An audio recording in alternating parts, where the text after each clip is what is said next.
Hello. I've had a lot of criticism in the YouTube comments lately that my videos are a roller coaster emotionally. They're all over the place. So for this, my review of the updated Polestar 3, I'm going to just try and keep one clear narrative throughout the video that doesn't go all over the place. Up, down, pros, cons. We're just going to talk about steady things. It's going to last about 5 seconds. Well, I can hear you saying, you bald twat, you reviewed this car last year, and I did, and the day I filmed it, they updated it, which was a little bit unhelpful, but this is the updated Polestar 3, and it's got lots of new stuff that you can't see, so you're going to have to take my word for the fact it now has an 800 volt architecture. It can fast charge up to 350 kilowatts.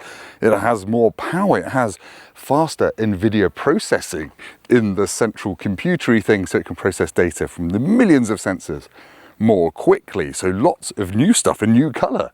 It's a different shade of grey, I'll be honest, and it replaces another shade of grey that was deemed too old for Polestar's hip. We want to be Saab and appeal to architects kind of vibe.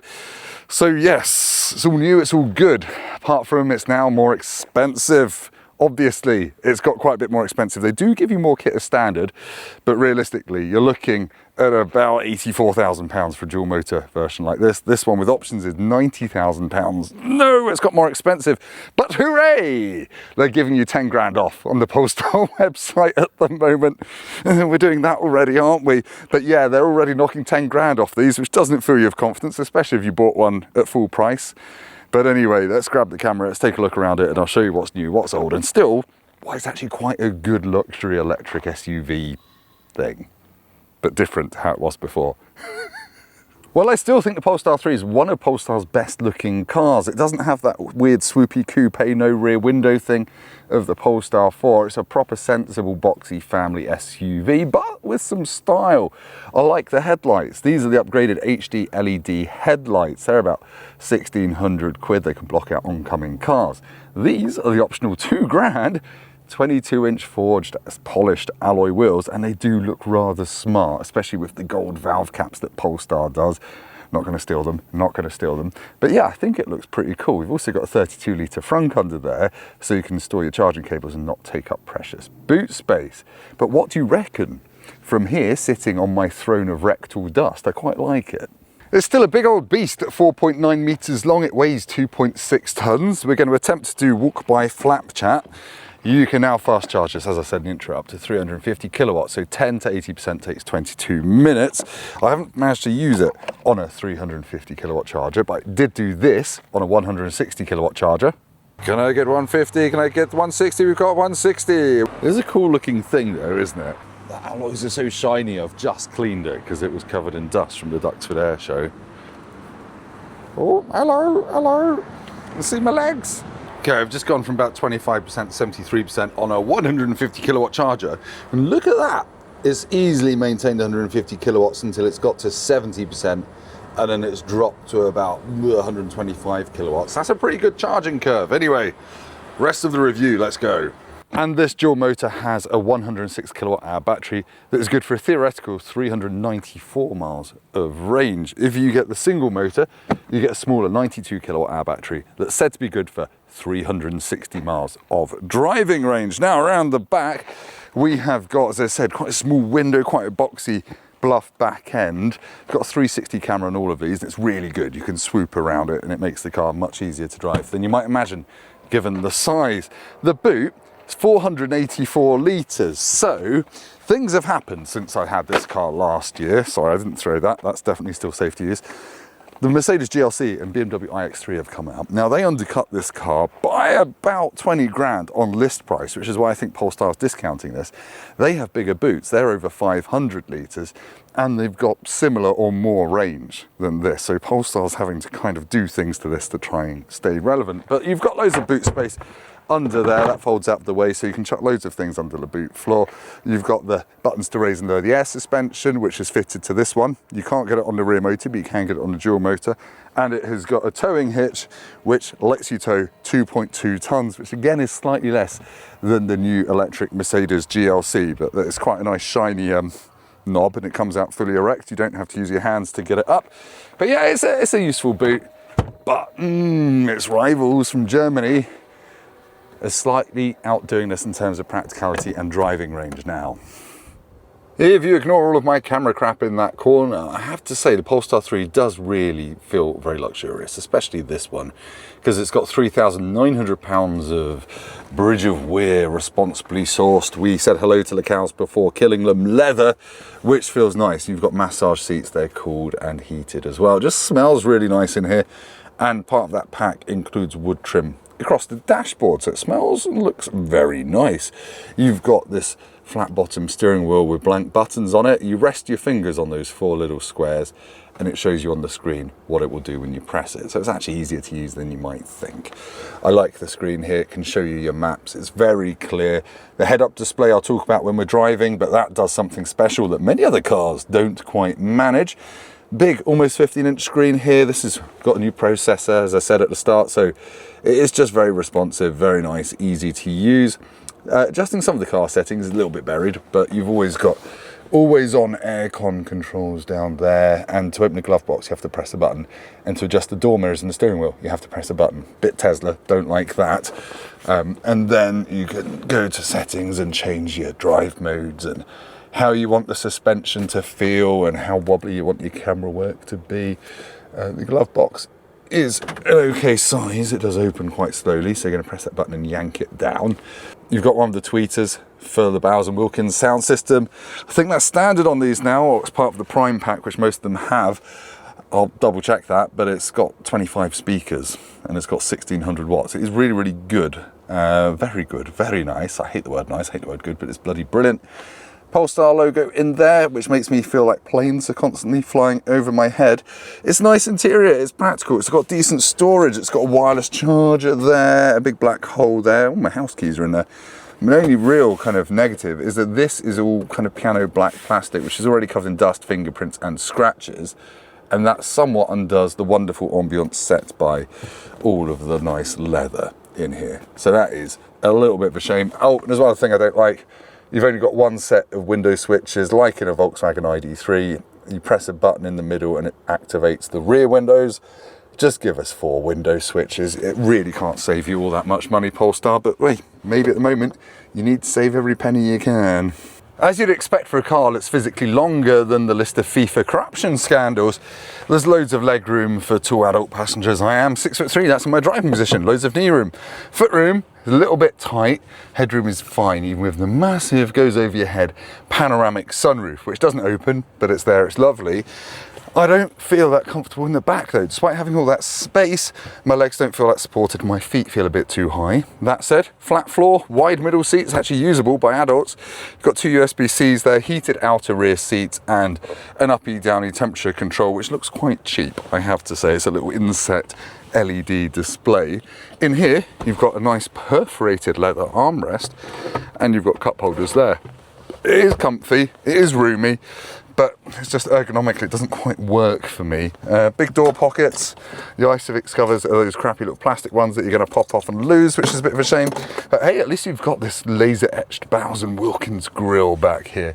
And you've got Dolby Atmos roof speakers too. Lovely.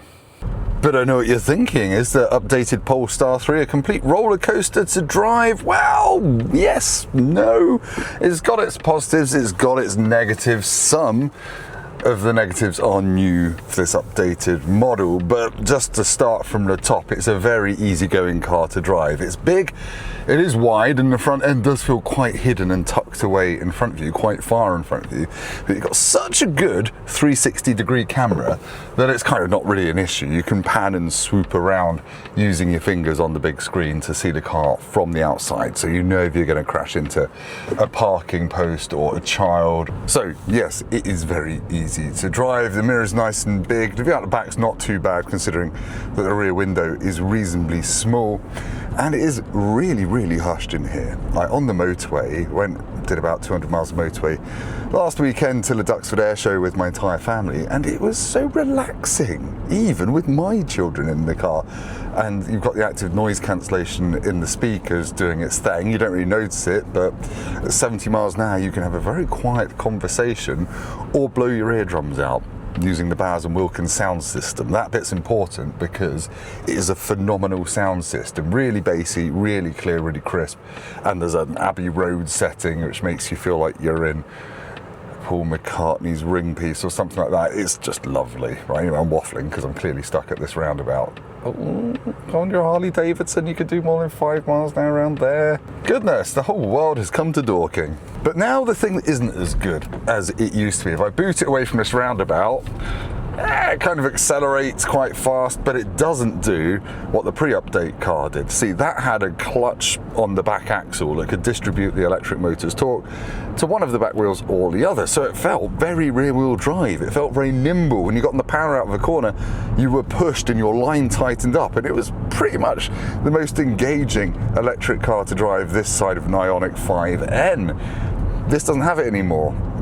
Polestar says that the new motors mean you don't need it, but it doesn't feel as interesting as it used to, which is a real shame because the Polestar 3 was always this kind of oddball car that had this secret up its sleeve that it could slightly drift out of corners. And if you were a keen driver getting into an EV, it was just a nice thing to have, but it's gone now.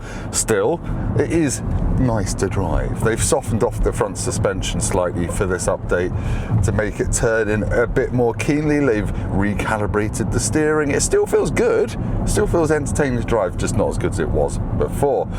You can still turn off the speed limit warning with one press of a permanently visible shortcut key at the bottom of the screen, so that's really good.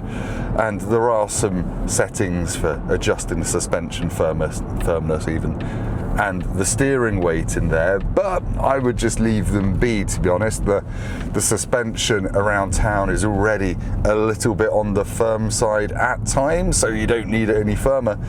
And to be honest, with my family on board, I've not been driving it fast enough to really necessitate stiffening it up. And actually, the differences between firm, soft and the middle ground aren't that pronounced, so it's just a well-judged air suspension setup out of the box, apart from when you get the odd thud from a pothole in a 30 limit and you'll think, this should perhaps be a little bit softer around town than it is.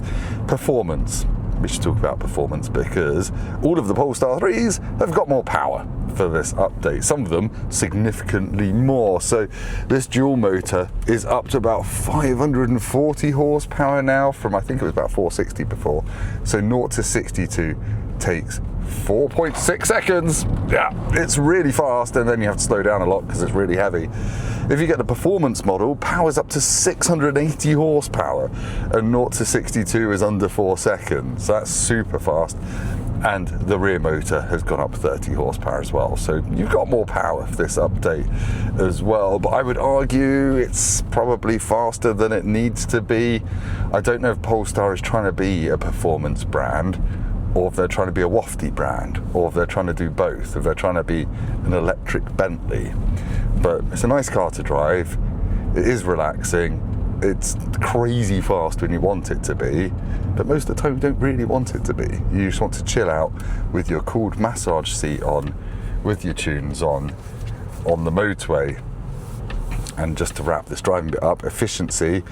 In the 300 miles I've done this car, most of which has been on the motorway, I've got 2.8 miles per kilowatt hour out of it, which is okay. To be fair, I've been blasting the aircon. It's been really hot lately, over 32 degrees Celsius, so my little British brain has stopped working, and the economy has been okay. I imagine if I didn't have the aircon on, I would be getting kind of 3.2 miles per kilowatt hour. Actually, one final part of the Polestar 3 roller coaster, the head-up display. It's very large, it's very clear, it's very uncluttered, but best of all, if you're wearing polarized sunglasses, you can still see it. It doesn't disappear. Other manufacturers, please learn how Polestar has done that, because most of the time, if you've got polarized sunglasses, when you pop them on, the head-up display disappears, and you might as well not spend whatever, £1,000 on that option, because you can't see it in summer. Back to me for a conclusion. It's a drug deal. Oh no, I think it's D&V. Drug deal, Duke of Edinburgh, what's the difference? Young kids walking around with backpacks full of gear. Apologies, YouTube commenters, for finishing this video on another roller coaster, but Polestar 3 has given us new stuff, but it's taken some stuff as well. So I do miss the fancy rear clutch pack thing. It makes it a bit less engaging to drive. The new 800 volt architecture is great, but I feel that the original one probably charged fast enough anyway, and it's not many people that are going to be using 350 kilowatt chargers because they're expensive and few and far between. Obviously, if you're buying an EV, you shouldn't really be buying one if you can charge it at home, because public charging is really sodding expensive at the moment. Go and buy a V8 petrol, probably be cheaper. But as a thing, this is very luxurious, very comfortable, very refined, and just puts me in a good mood every time I drive it. Just that leather inside, the dashboard feel, the minimalism works mostly really well, but please give us proper mirror switches, Polestar. And I think it's a striking looking thing as well. And as I said, they're discounting it at the moment, so if you can go and get a deal, go and get one. It's a solid 7, 8 out of 10 sort of car. Just be aware that if range is your top priority, the BMW iX3 does more for quite a bit less money. Anyway, thank you for watching this. Hopefully it's been better than usual. Haven't actually filmed a car video in about a month, so this is coming hot off the press. Thank you for watching. Like, comment, subscribe. If you've got any questions, ask me and I'll try to answer them. Otherwise, I'm sure there'll be lots of Polestar owners in the comments as usual, because they're a passionate lot, because it is a cool brand and I do want to see it do well. Anyway, bye. Look, you're in the flowers today. Look at these. Look at these purple ones. I'm not very good at flowers. What are these? Someone tell me what these are. Hang on. I need to get my mum out here. She's quite a flower person. Lovely. The cows are over there as well somewhere behind the scenes.